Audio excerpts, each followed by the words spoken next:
सभी साधकों का सुबह के ध्यान सत्र में हार्दिक स्वागत है। चित्त सहस्रार पे रख के सामूहिक बंधन लेते हैं।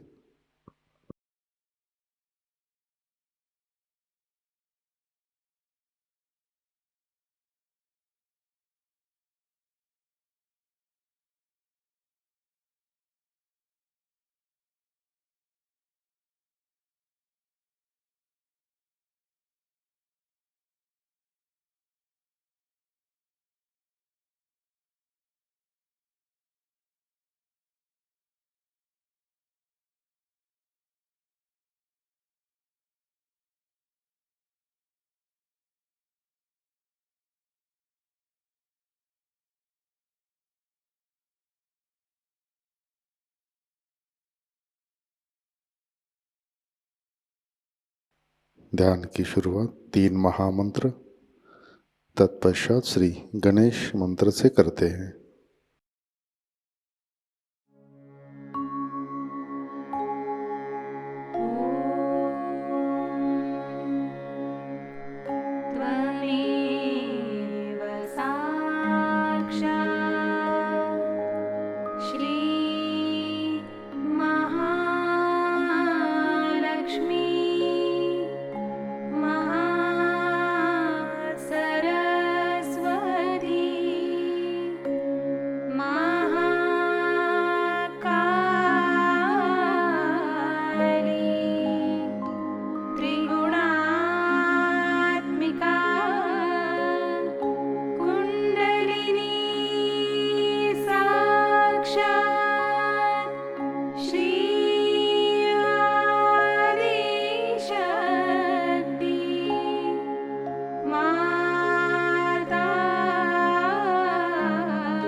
साक्षात् श्री आदिशक्ति माताजी श्री निर्मला देवी नमो नमः।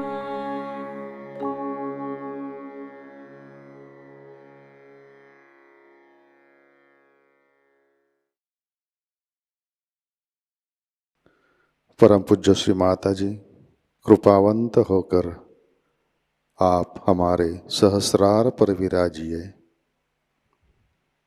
श्री माता जी, कृपा कर हमारा आत्म साक्षात्कार दृढ़ कीजिए।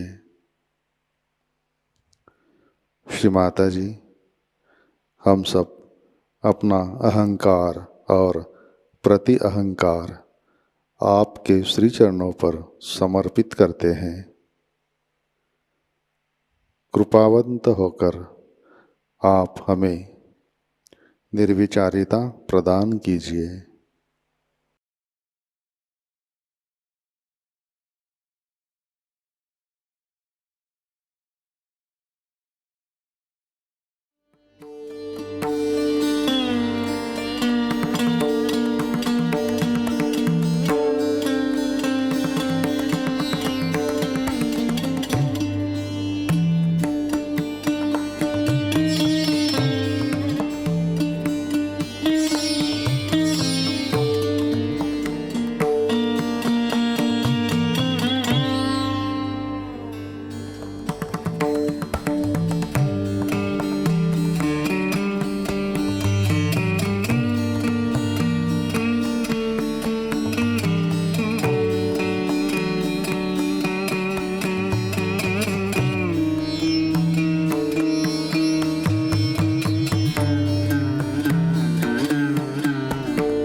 जय श्री माता जी।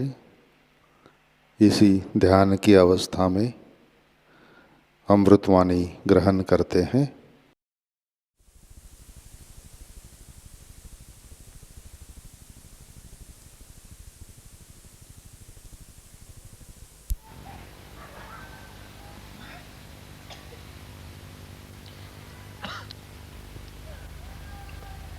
I am immensely joyous to see all of you here.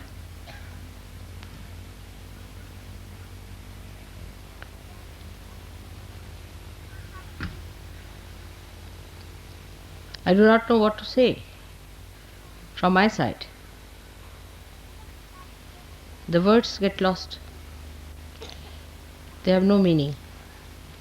So many of you aspiring to ascend to that state where you would have complete joy, bliss and peace.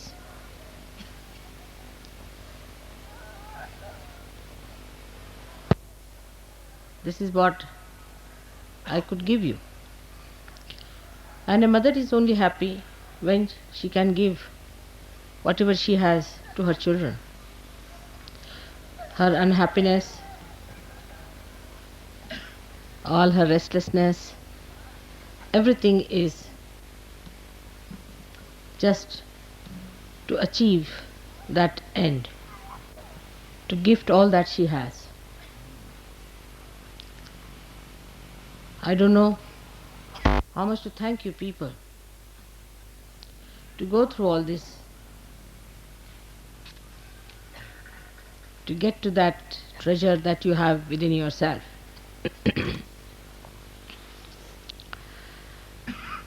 Sahaj is the only word I could think when I started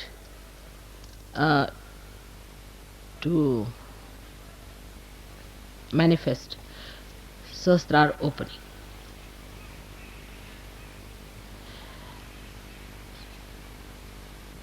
That's easily understood by everyone so far. But you have realized that it is today a different style of yoga where first enlightenment is given and then you are allowed to look after yourself. It was never done before. It's just a venture of your mother which has worked out.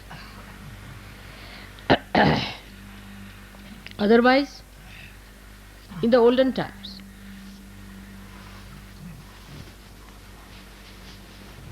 हे कमी ठेवलाय तुम्ही पसार. In the olden times, the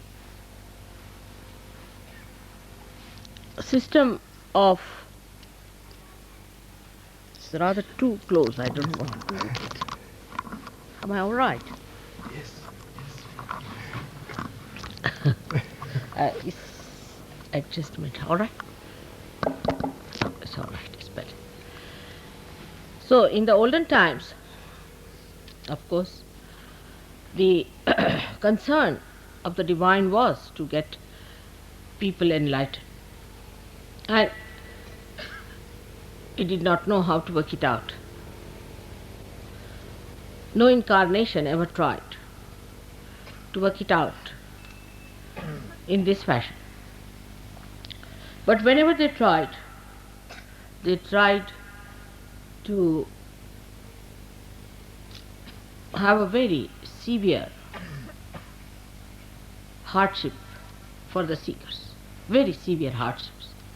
I wondered how many of you have read the treatise of Buddha when he used to travel with thousands of his disciples, not giving realization.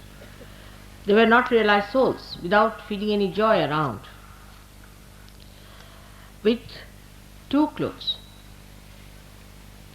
living in the jungles, just two clothes.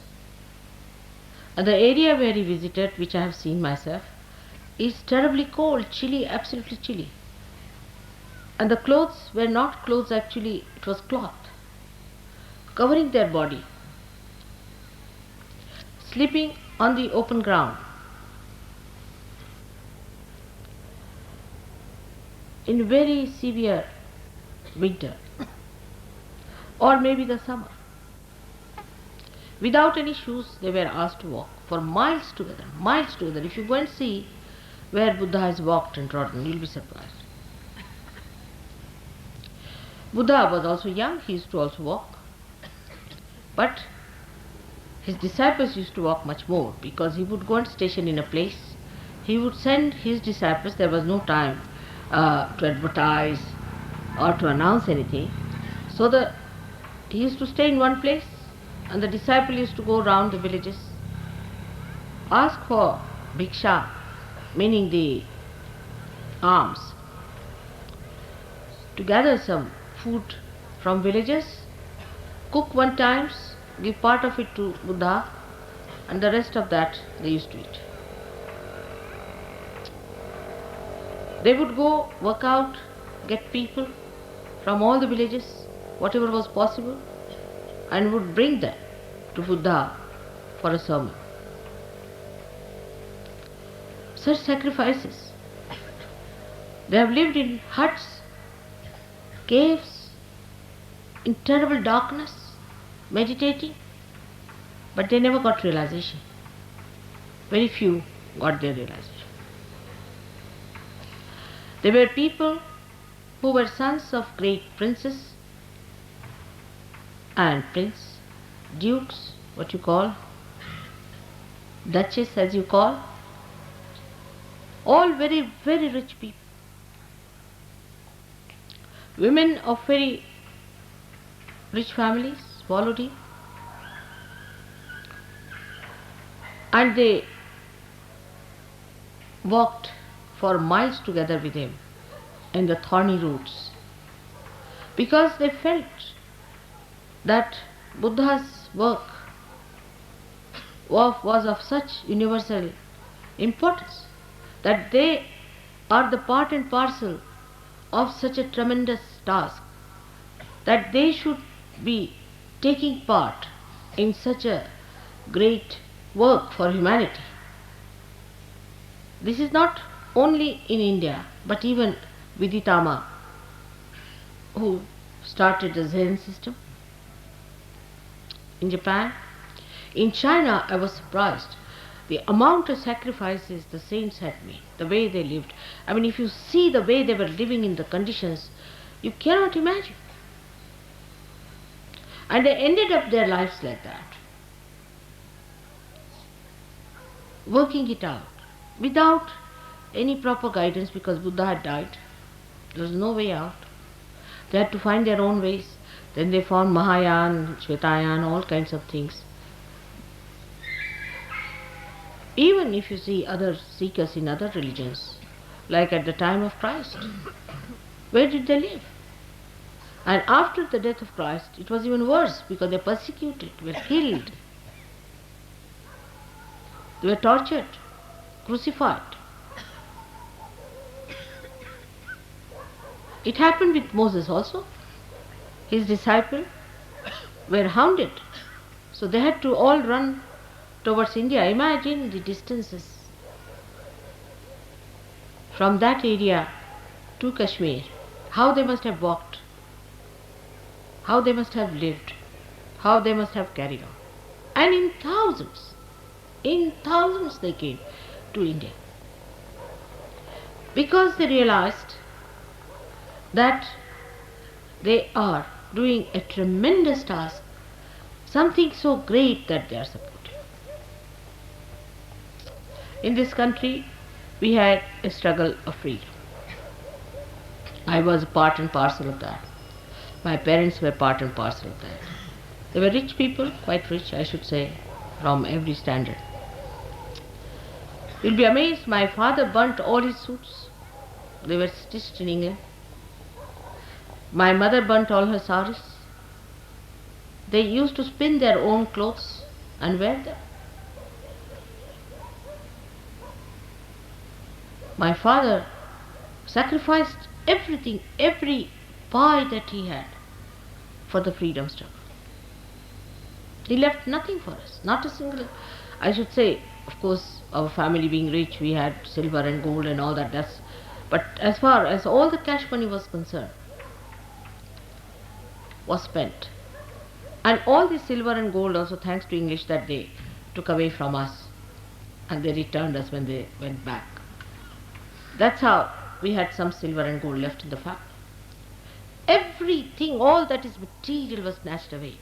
And I know we lived in beautiful houses, and then we shifted to huts and lived there. Sacrifices to the maximum.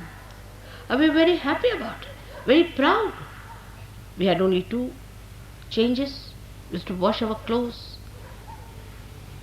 live like very poor people, sleeping on this kind of a thing. For my life, I remember that I never used to take a pillow. I never used chappals for ages.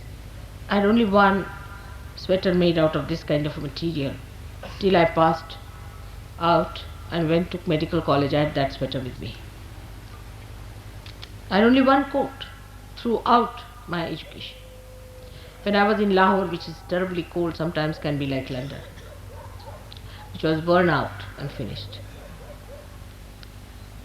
But we never grudged and never grumbled and never said that our father should have looked after us and done something. Why did he just sacrifice everything for the country? Never, never, never. But even today, when they see us anywhere, they know we are the children of such a great man. They have tremendous respect for us. That quality was created, I should say, by Mahatma Gandhi. He made everybody so transformed into a new personality of tremendous sacrifices, tremendous. You cannot imagine how people lived. All the money that we had, everything that we had, all conveniences, conveyances, all housing, everything was given up. Not only by my father, but so many of them.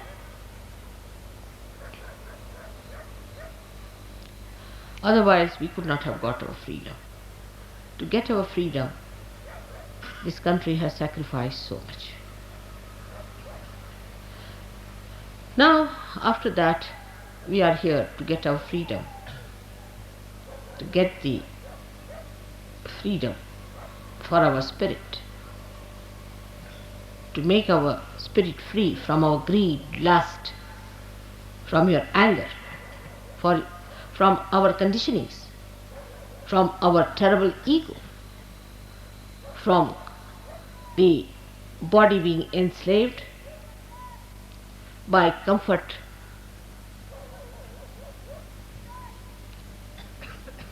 I must say Gandhiji had a special charm. I don't know how he managed. He was like touch of Midas, touched anybody, he became transformed.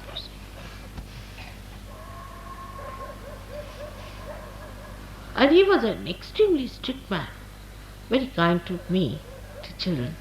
But he was an extremely strict man. He would not tolerate any nonsense at all.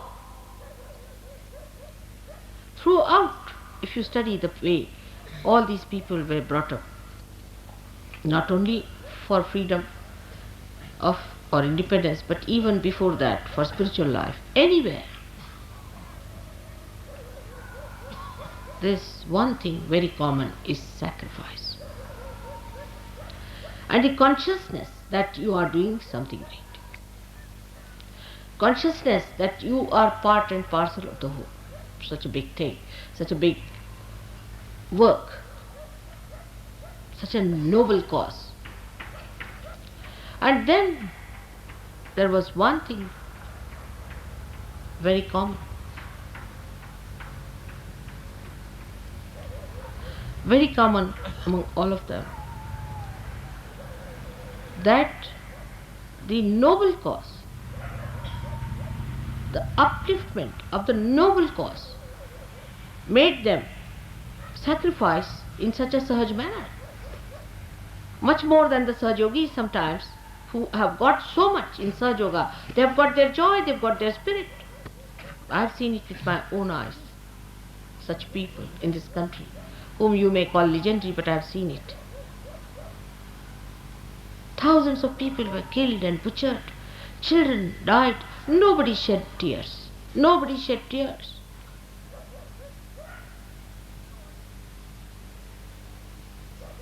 But to feel that you are for such a noble cause, itself gives you that joy and that sense of involvement.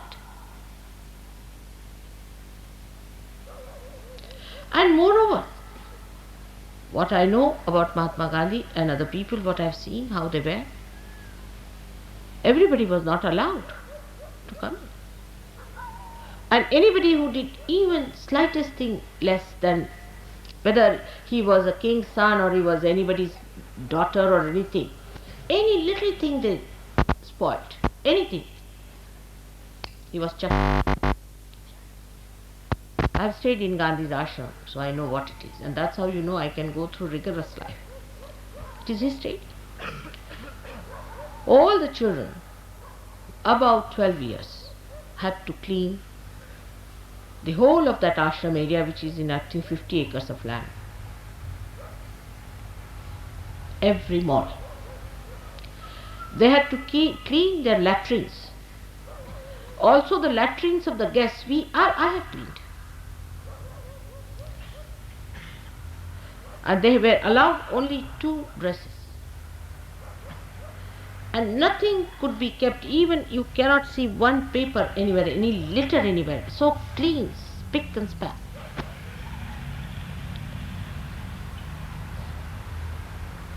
And their living places were so neat and tidy. It was all done with cow dung, completely with cow dung. Everybody had to take a bath early in the morning at 4 o'clock with cold water. Whether it was Jawaharlal Nehru or Abul Kalam Azad, my father, of any age group or a child. And 5 o'clock, Mahatma Gandhi was there for his lecture. Please don't raise your hands and raise your kundalinis. Please be seated. That's not the way. Try to understand what I am talking. And then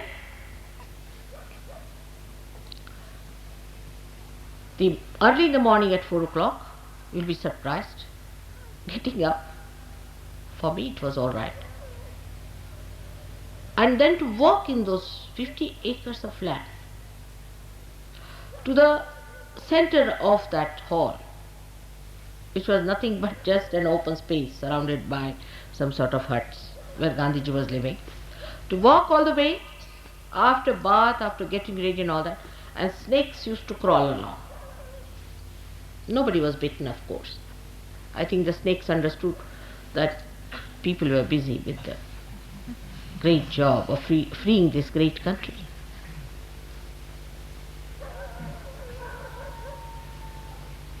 And we would sit just like this, and snakes would be crawling. No lights were allowed. No lights of any kind. We only use sunlight. And when Gandhiji would come, sunlight was not there in the morning at all. Some lanterns were brought to put there, and we would see the snakes crawling up. But I never heard anybody complaining. But like a war, drove with such passion. Everybody competing as to what I can do, how I can be alright. Nobody even thought of comfort.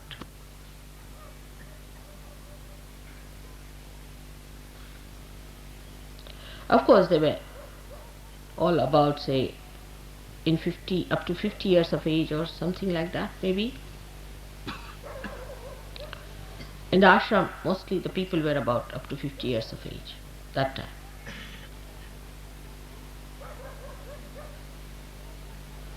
And I have seen with my own eyes the people who had huge cars in the house and things like that, they sold off, they threw it away.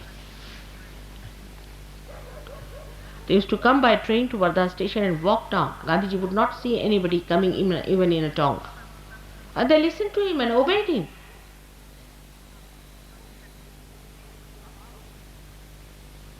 I have seen many missionaries, though they are not up to the point, nothing very noble, but that's how they take people to task, and people work it out for them. I have seen that. In India we had missionaries and younger people who came from abroad. They just absolutely obediently listened to the missionaries and did whatever they said. Now today we are doing, as you know, the greatest of greatest work, because freedom, independence of freedom, or freedom, is of course necessary, political freedom to talk even about God. We could not even make a small little needle at that time. We were not allowed by the government, so much oppressed. So we had to get out of the shackles of slavery, no doubt. But now I find we have another kind of slavery, a slavery of selfishness, self-oriented. This is my comfort, I must have this, it should be enjoyable, I'm enjoying, I'm this, I'm that. You should enjoy, otherwise it is not something great. I mean, the whole thing should provide you some sort of a feeling instead of you providing the feeling. Because people, I think, do not know what they are doing, what sort of a work they are doing. They do not want to come up to that level of that height to see what are you up to. You are trying to save the whole world. This is one of the reasons Sahajayoga moves so slowly, because they see people who are worried about their comforts, this, that, and also themselves are so lousy. There's no smartness about them. No feeling of that greatness that they have to do. You have to be smart. If you know you are on the board, how you behave.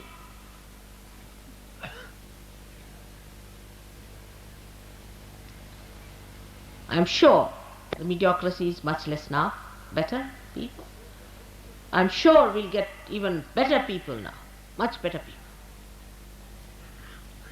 They worry about little things of their families, this, that. They worry about their own problems and their jobs and this and that. I mean, nobody could talk like this to Gandhiji. I tell you, he would have slapped. Take it from me.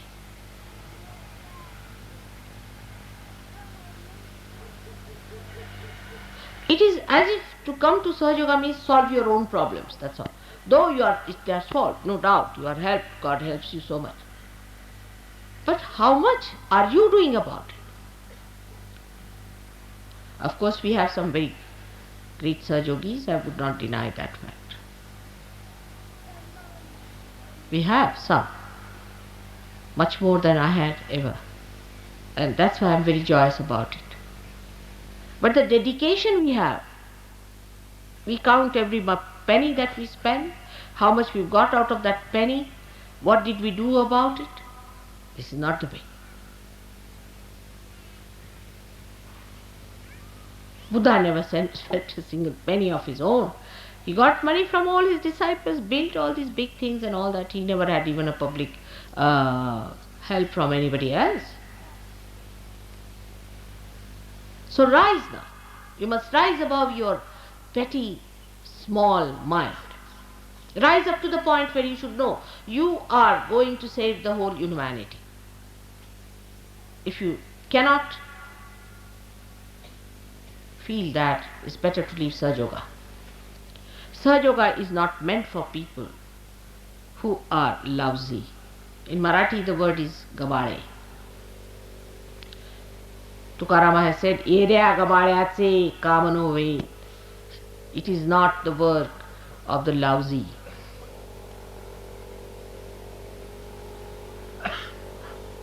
Shivaji himself, when he fought his war, he caught hold of people, the Sardaras and the dukes of that time, they gave up everything that they had. They gave up their lives, everything. Their children they sacrificed whatever they had. Shivaji had no money to pay them. You must have heard of lots of stories about Shivaji. While if you see how we Sahajogis are in this world, Kshema comes first before yoga. It's like that. It's your mother's love. I want my children to be comfortable. They are newly born babes. All right, they need comfort. They are to be looked after. But I cannot blackmail the divine because the children are small, can I? I am here to do the job of God Almighty. And when you are my children, all right, His grace will work. He'll look after you. He'll make you grow. But grow now. Grow. You have to grow. Get out of this small nonsense that you are. See your personality, how you live. Where is your attention? What do you think? Are you thinking about Sahajayoga, that it is the most important thing for which you are chosen?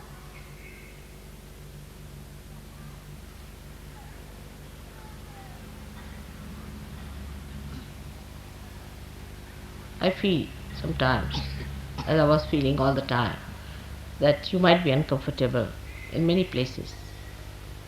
But I myself have seen the way you people have been in those places most carelessly. The Western Sahajogis were surprised.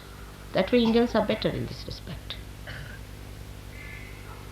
And some of the Indian Sahajogis have been misbehaving in a very funny manner. It shocked me the way they have been behaving, shouting at people, creating problems. Some people come to see me, they talk to them in such a rude manner that they run away. You can talk to them sweetly. You have to be nice to them, not to shout at people. All right, I cannot meet everyone at every time, at every convenience, all right. But that doesn't mean you have a right to shout at others.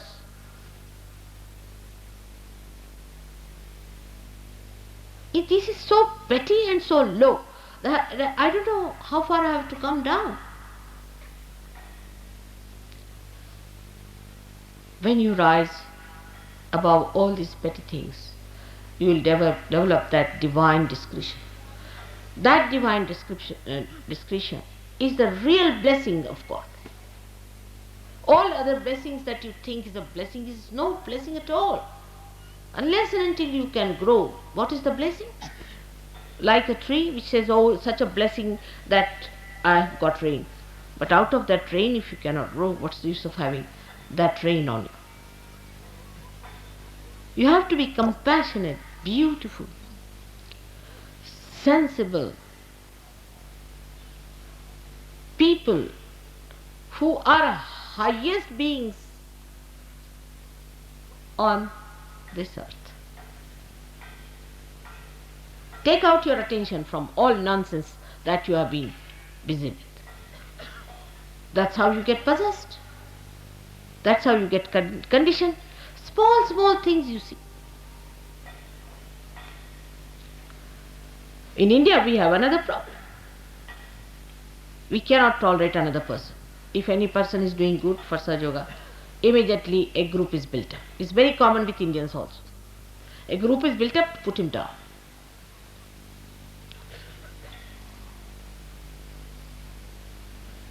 This was not done when Gandhiji was there. I don't know how it happens. It only happens with poor leadership. I think I don't have that leadership.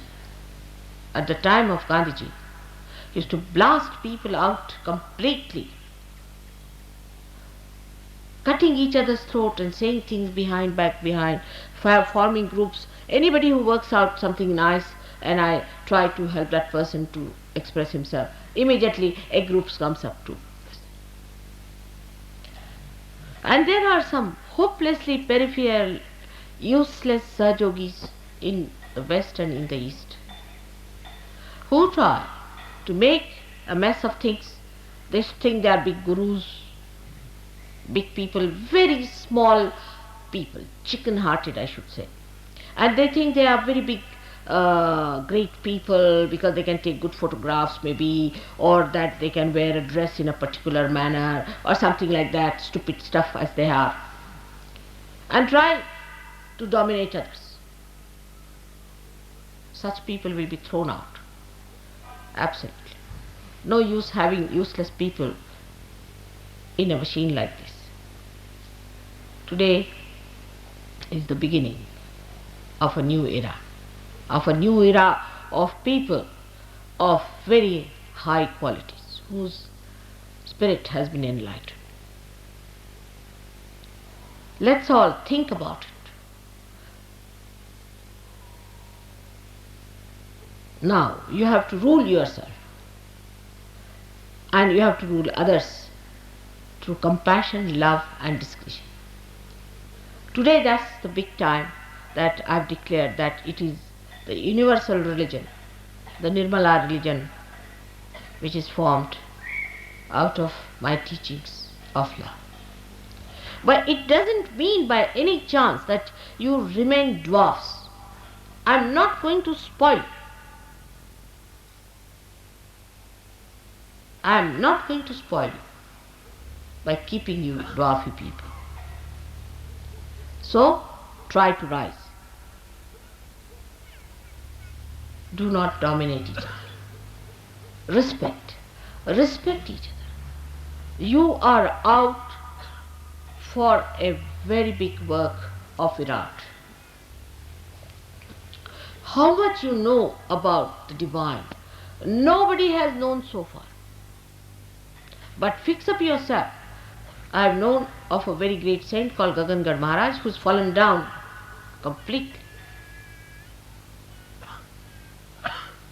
If a person like him can fall down, you also can fall down if you do not understand what is your worth, what is your value, and what is the position you are given. So we have to today, with all our love for our mother, have to decide in our heart that we are going to have large-heartedness of sacrifices. What have we sacrificed so far? Just think of it, have we? Did we sacrifice anything?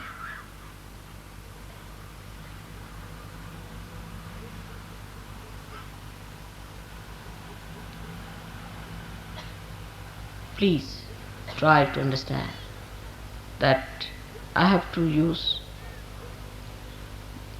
you, the great souls, to save the humanity.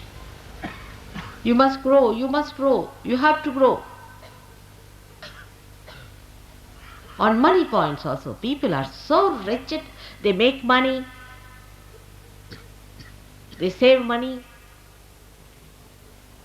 In America, I was surprised the way people cheated me of money.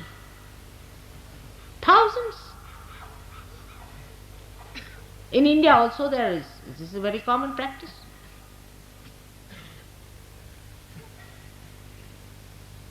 Then, if you have career-mindedness and you are very ambitious, how my job will remain, this, that, you better get out of Sahajayoga.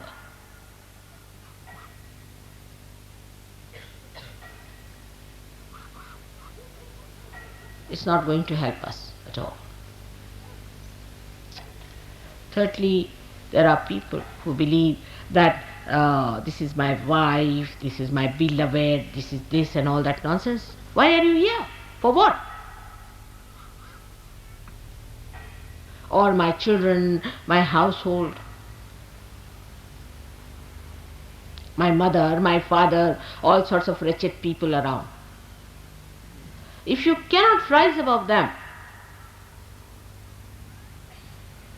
you cannot help me. I'm sorry, you cannot help me. You have to be very, very strong people. You have to be people of very great valor and great idealism and noble ideas.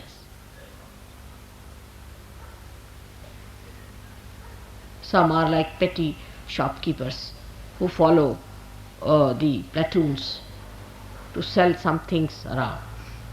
In Marathi it's called Bazar Bunge.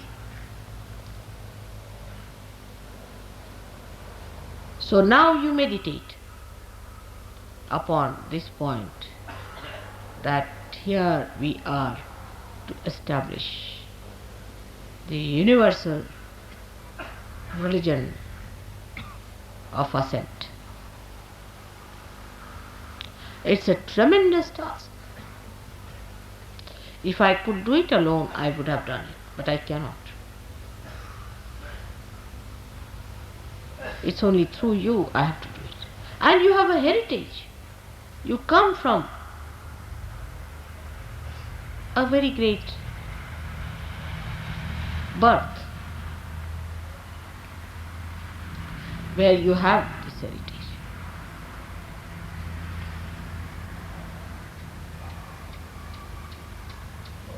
With that heritage, if I cannot manage you, I think I better give up your leadership. I cannot do it. When we were fighting for our freedom, all of us were removed from schools because we were in the missionary school, and the missionaries believed that Christ was born in England. So they would not allow us to study in those schools. So we were all removed from schools. We had no education. For some time, I couldn't pass my inter science for 2 years. I couldn't appear because they rusticated us from colleges and schools. The government rusticated us.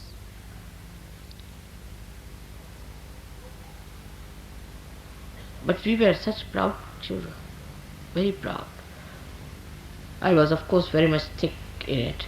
I was never frightened. I was just an 18-year-old girl. And I remember one day, some people came and told us that your father is transferred from this jail to another jail.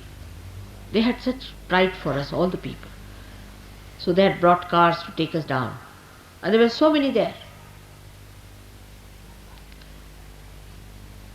And mother naturally was worried because I was a young girl.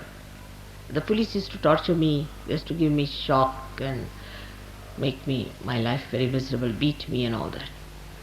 So she was crying and she told an old gentleman who was there that I'm worried about my daughter. I don't want her to be tortured anymore. So I went and smiled at him. So he said, no, you just don't stop it now. You just don't do it. It's not proper. So my father took me aside. He said, don't listen to this old Johnny. He's now about to die. Forget him. I would like all my children to be sacrificed on the altar of freedom. If you are doing it, I'm a proud mother, and I'll tell your mother to behave herself. I'm so proud of you.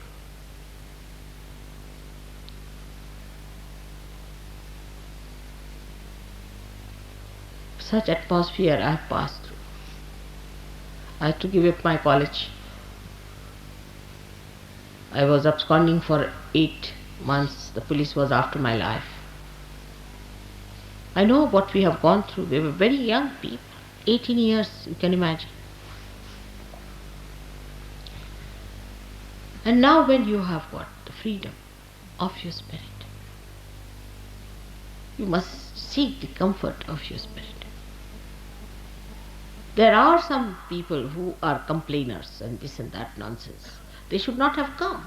Or those who are Indians, they should get out of Sahajayoga and leave us alone. But those who know that they have come here not to enjoy themselves only, but to make the whole world enjoy what you have got, to give it to them, and for that one has to sacrifice. One has to bear the pangs. How much I bear your pangs when you are caught up, when your troubles, when this and that. I've got blisters sometimes from you, everything. I don't mind because it is my life, my mission, my existence, my everything is for the purpose of emancipation of humanity. Even the last drop of my blood is for that.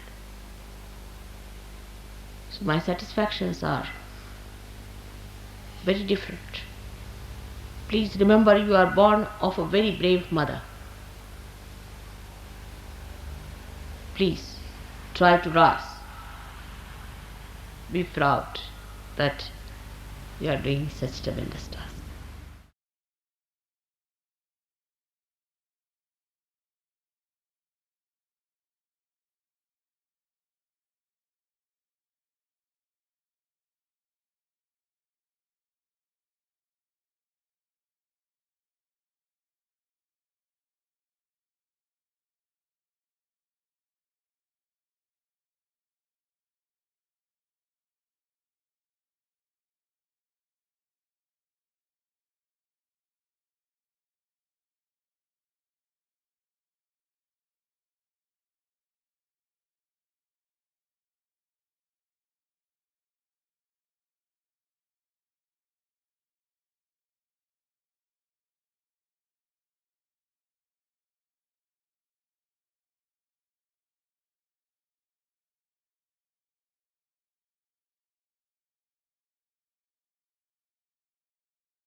जय श्री माता जी।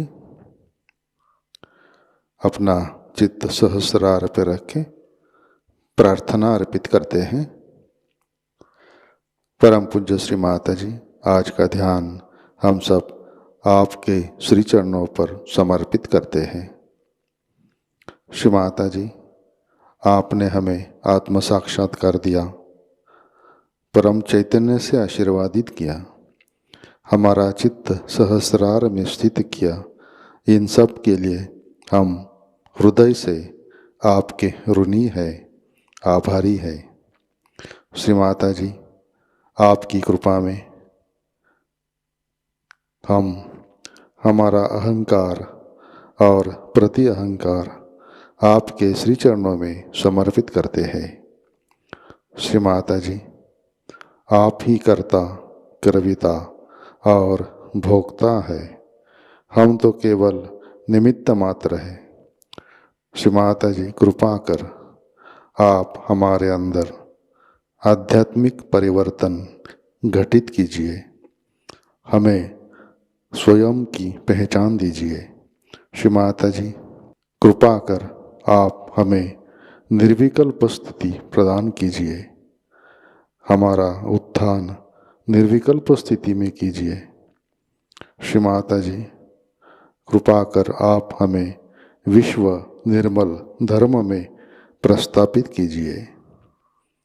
श्री माता जी, हमारे सारे प्रार्थनाओं को स्वीकार कीजिए और हमें आशीर्वादित करने की कृपा कीजिए। परम पूज्य श्री माता जी, आपके श्री चरणों पर हमारा कोटि कोटि नमन, कोटि कोटि नमन, अनंत कोटि नमन।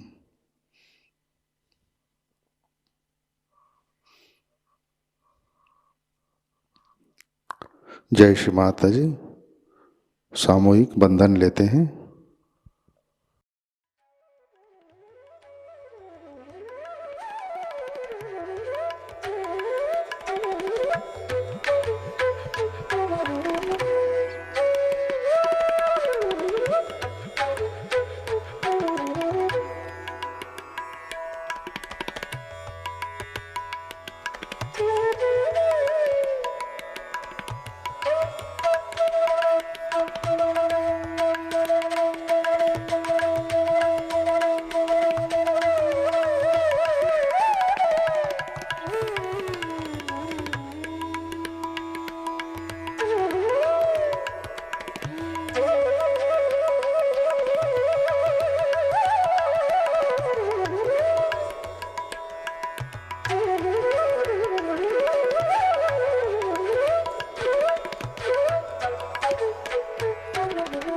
आज का ध्यान सत्र यहीं पे संपन्न होता है।